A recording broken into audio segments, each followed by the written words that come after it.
Hello, my name is Catherine Sendak, and welcome to CEPA's State of the Alliance, a series bringing together thought leaders from Europe and North America to deliberate the most pressing challenges facing allies and partners. Today, I am honored to welcome the Hellenic Republic Ambassador to the United States, Ekaterini Nassika. Madam Ambassador, thank you so much for joining us today. Thank you very much for inviting me. Yes, it's a pleasure. It is gearing up to be a very busy summer and the rest of 2024 for the Alliance and Greece and the United States. So we have a lot to get into. So we'll go ahead and get started. We are more than 2 years into Russia's full-scale invasion into Ukraine. And in anticipation of the upcoming summit and what we foresee as potentially a hard summer in Ukraine, I would love to hear your assessment of how the Alliance has done so far in supporting Ukraine in its efforts. Thank you very much. And yes, we could start by saying that Russia has suffered 2 strategic defeats, that's for sure. On the ground, though, I doubt it that they can either win or lose. Most challenging, it's the most challenging times for the broader area and for the world since 1989. And Ukraine is at a very difficult and crucial juncture, but Ukrainians have shown a very brave resolve, and of course we rely on them and we will assist them as long as it takes. But we have to take into consideration that this is going to be a marathon and it's not going to be a sprint. So NATO allies are leading the international response in providing economic, financial, and humanitarian assistance. They are trying to help Ukraine with reforms so that they develop an interoperable and modern military force, and also they contribute in building Ukraine's capacity on the ground, within Ukraine. That's what we have to do. We have to help Ukraine, but also to help Ukraine stand on its own feet. We have gone through a multi-year comprehensive assistance plan where we are helping them with their reforms, and that's also something very, very interesting. And we have taken tangible steps, but it is very important now that we counter the pessimistic and rather negative perceptions that they exist. We have to focus on what we have achieved as alliance, that we have been solidary for Ukraine, that we take the decisions, that we have assessed Ukraine, and at the same time focus on the achievements of Ukraine, how brave they have been, and how they are preparing themselves. They are anchored in the West, and they are preparing themselves to be a part of a transatlantic and European world. Absolutely. They are doing so much work in parallel to fighting on the battlefield. And Greece has been such a wonderful partner to Ukraine for years, and especially since the full-scale invasion over 2 years ago. To that end, you all are helping train F-16 pilots for Ukrainians. You are also a member of the Demining Capability Coalition under the Ukraine Defense Contact Group. As we look at training and assisting in capabilities that Ukraine needs for the future, how do you all in Greece envision that long-term need, that long-term sustainment of assistance for Ukraine? Well, Greece has sided from the very first moment of the since Russia's aggression against Ukraine. And of course, we sided with Ukraine, and we have been assisting Ukraine since the very beginning. You mentioned a few areas where we assisted, and we provided humanitarian assistance. Also, we provided defense equipment, money for this CAP plan that we have developed within NATO, and also you mentioned the demining equipment. But most of all, I would say that the conflict, as much as very unfortunate and terrible thing that it is, it has become also, on the other hand, an accelerator for solutions that we can provide within the region. And this is, while with Russia's aggression was blocked, the movement that was in Europe, that it existed for years and years in Europe, from east to west and west to east, for both transport but also energy. We tried to develop, and especially in Greece, because we have this access to the sea and to the one and only ocean that gives us the possibility to think of the world, to think globally. We decided to create this north-south corridor, which has been developed, and we have some infrastructure in Greece that was used cleverly and efficiently, which is the Alexandroupolis port, where most of the equipment, especially for the south and eastern flank, were transported throughout the conflict for 2 years now. We have been transporting through Greece all the equipment to their deployment spots, especially in the southern, as I told you, and eastern flanks. First, transport through Greece. Second, energy diversification. We gave a huge relief to Europe, and we give possibilities and solutions also to Ukraine, because that's where we are aiming at. Apart from the diversification of the sources, it's also green energy that we are trying. Greece already has 50% of green energy in its energy mix, and we are trying through interconnectors, electricity interconnectors, not only LNG routes or pipelines, but it's also through electricity, and electricity produced by wind, through wind energy. We hope that we will give a solution, not only through the Balkans, but further up towards Northern Europe to reach Ukraine. That's so interesting. And let's turn to energy security, because it's such a huge aspect of overall stability and security in Europe and globally.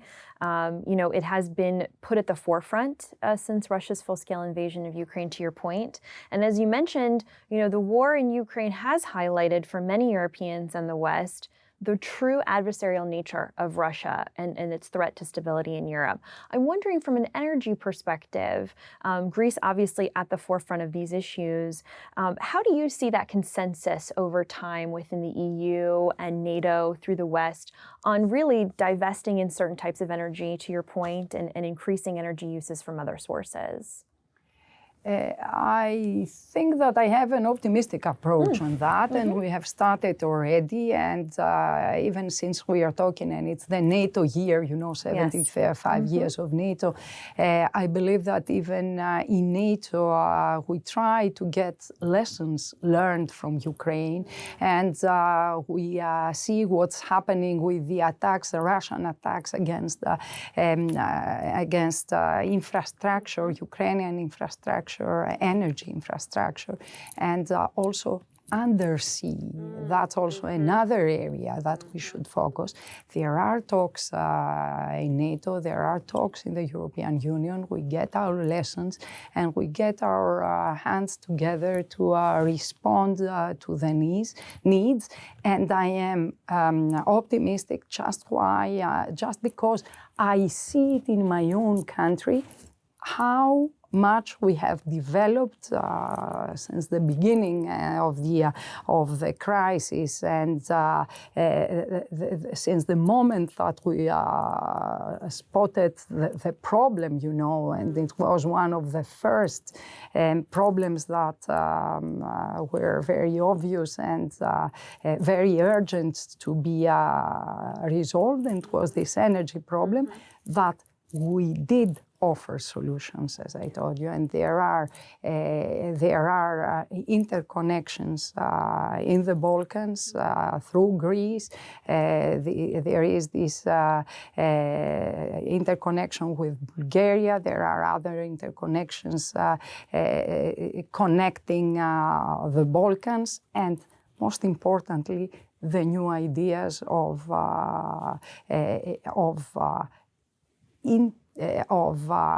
connecting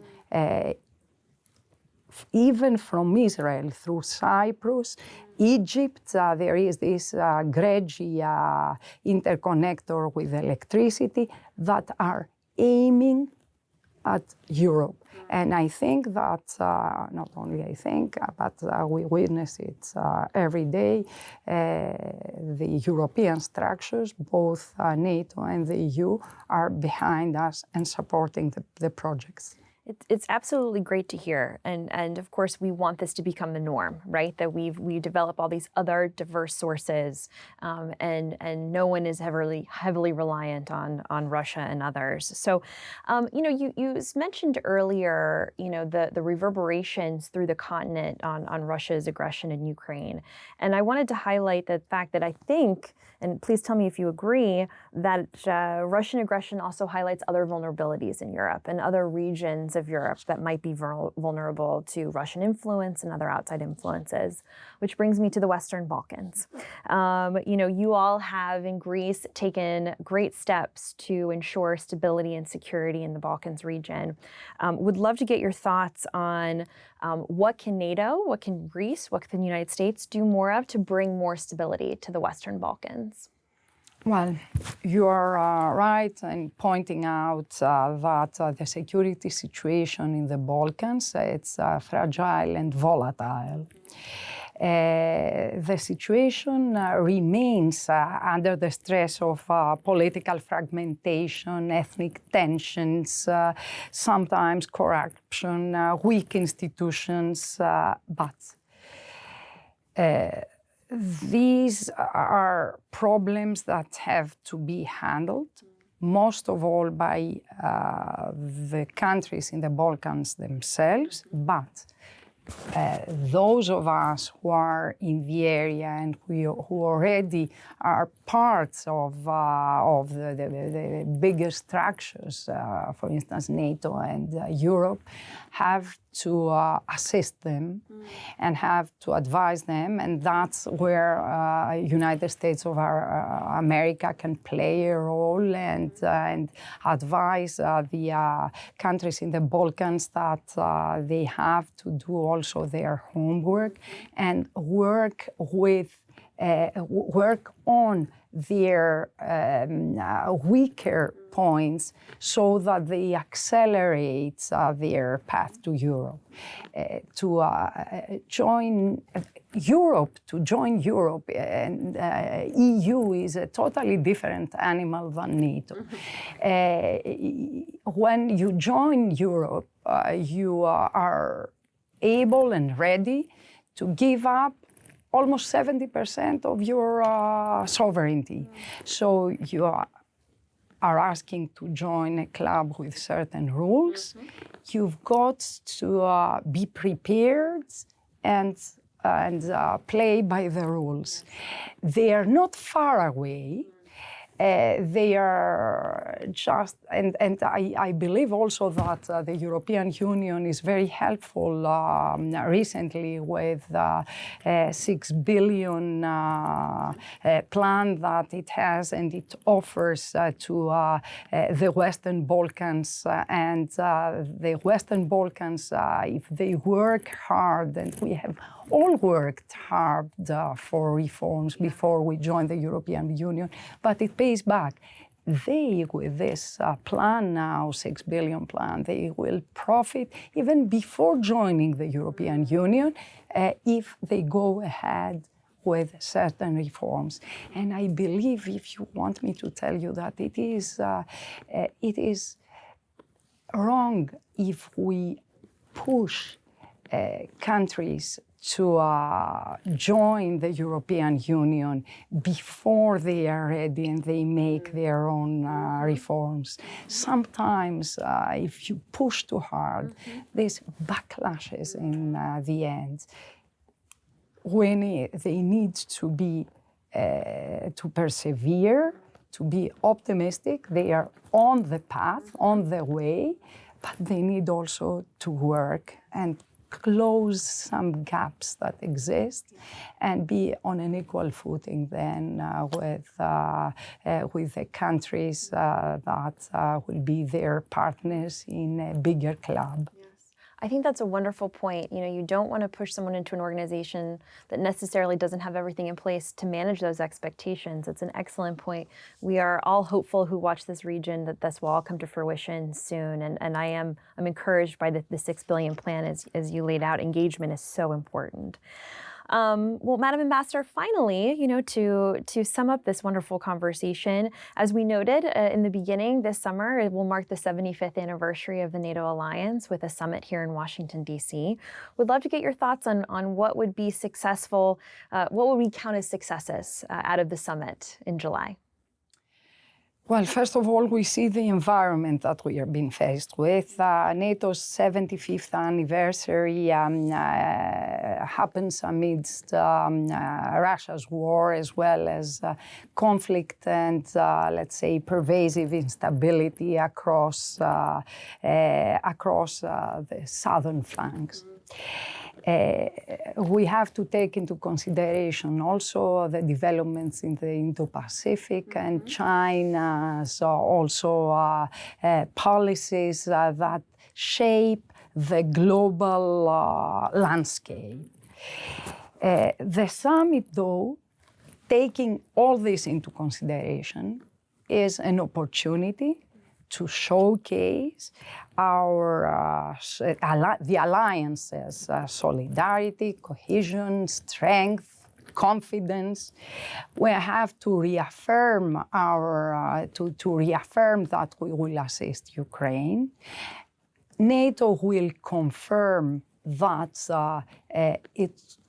that will continue to deter and defend its territory, even the slightest inch of this of its territory, and also that we should shape the information environment, and this is very important. Sometimes we are lagging behind there, and we need some more efforts to deter or to counter malign influence. But we need also to give a vision. And the vision that we will give as NATO is that we stick to our values, and that we stick to the bond that exists between Europe, Canada, and the United States of America.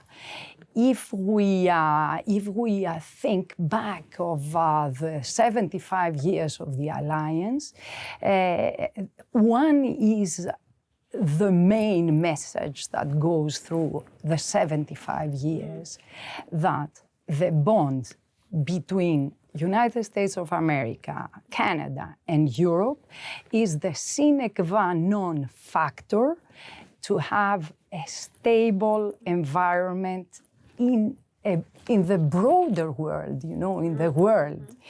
And I understand sometimes that the United States are focusing on the Indo-Pacific, but the war in Russia, I believe that brutally reminded us how important Europe is for the world. And we agree that NATO needs the right resources. And, but sometimes we could think of the fact that to spend in a more efficient way is as important as to spend more. We need both. And as for Greece, we've done our fair share. Greece is